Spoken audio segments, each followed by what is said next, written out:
Hi, it's Kiffin Lebates here, and today I'm going to talk about test networks because I got a question from someone asking what on earth are they and why are the coins on test networks not worth anything. Well, test networks, we can go back to the original Bitcoin blockchain. You had the main Bitcoin blockchain, which is where all the real valuable Bitcoins live. And then there is a second network that is almost identical to the main Bitcoin blockchain, and that is called the testnet, and it runs basically, the nodes maintaining it run basically the same code.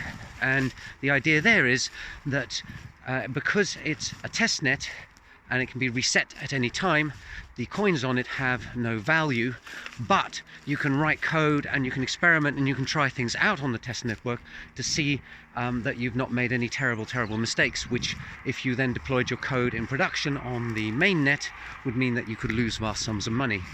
And any decent blockchain worth its salt will have a parallel or even several parallel test networks precisely to allow developers to experiment and to conduct testing. So the clue is kind of in the name.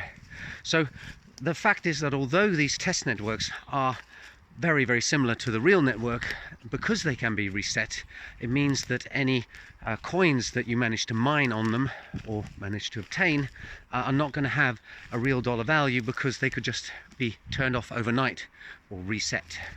And one of the things that test networks are also used for is for the core developers who are enhancing and improving the mainnet to try out their ideas before they actually go and mess around with the main network, which nowadays, in the case of, for example, Bitcoin, has over $1 trillion worth of market capitalization, and in the case of Ethereum, about 1/3 of $1 trillion.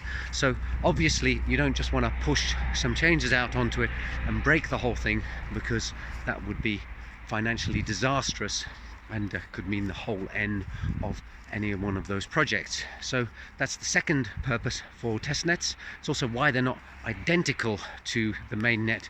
They can sometimes be a bit ahead of it in terms of trying out new features. So there you go, that's what a testnet is. And if you're a developer and you're thinking of moving into blockchain development, then you're going to have to find them and get hold of some coins on those test networks in order to be able to try out your code and your software. And as I said in the previous video, that's what we have faucets for. So I hope you found that interesting, and I'll see you in the next video soon. Bye for now.